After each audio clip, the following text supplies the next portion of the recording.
বিসমিল্লাহির রহমানির রহিম।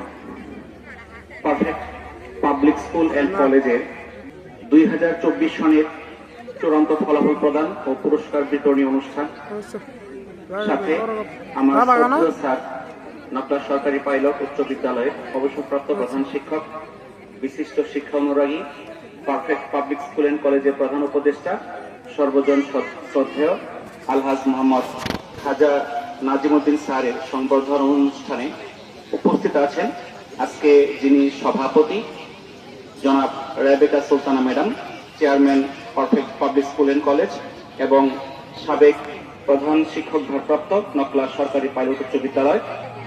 উপস্থিত আছেন মঞ্চে আজকের প্রিয় অতিথি জনাব মোহাম্মদ এনামুল হক রিপোর্ট ভাই, সম্মানিত সদস্য বাংলাদেশ জাতীয়তাবাদী দল শেরপুর জেলা শাখা এবং সম্মানিত অভিভাবক সদস্য perfect Public School and college.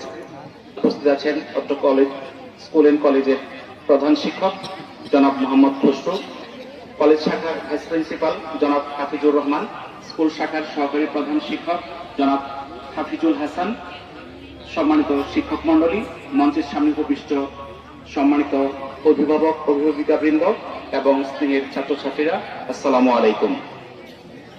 আমি আলোচনার শুরুতেই আমি অত্যন্ত কষ্ট নিয়ে একটি কথা আমি স্মরণ করছি। পারফেক্ট পাবলিক স্কুল অ্যান্ড কলেজের প্রতিষ্ঠা লগ্ন থেকে যে শিক্ষক ধর্মীয় শিক্ষক হিসেবে দায়িত্ব পালন করেছেন, মসজিদুল হাবিবের দায়িত্ব পালন করেছেন মাওলানা উসমান গনি, উনি গত 2 দিন আগে এক মর্মান্তিক সড়ক দুর্ঘটনায় ইন্তেকাল করেছেন। ইন্না লিল্লাহি ওয়া ইন্না ইলাইহি রাজিউন। আমরা সবাই জানি ওনার মৃত্যুর খবরটা শোনার সাথে আমি এত বিমর্ষ হয়ে গিয়েছি।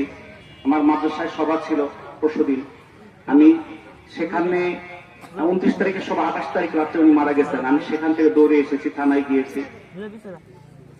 ওনার মৃত্যুর খবরে আমি এত বিমর্ষ হয়েছি যে আমি প্রায় সেন্সলেস হয়ে গিয়েছিলাম, আমাকে মাথায় পানি ঢালতে হয়েছে। তার সাথে আমার যে একটা সম্পর্ক ছিল, উনি এই প্রতিষ্ঠানে যেভাবে সহযোগিতা করেছেন, উনি মন প্রাণ দিয়ে প্রতিষ্ঠানের জন্য কাজ করেছেন। পারফেক্ট স্কুল আজকে এই পর্যন্ত আসে তার অসামান্য অবদান রয়েছে। তার সাথে আমি বিভিন্ন জায়গায় সফর করেছি, বাইরে কোথাও গেলে তাকে নিয়ে গিয়েছি। তার ব্যথার কষ্টটা আমাকে ছাড়ছে না। আমি প্রথমেই তার রূহের মাগফিরাত কামনা করছি। আল্লাহ তাআলা যেন আমাদের সেই সহকর্মী হাফেজ মাওলানা উসমান গনিকে আল্লাহ তাআলা জান্নাতুল উচ্চ মাকাম দান করুন, আমিন।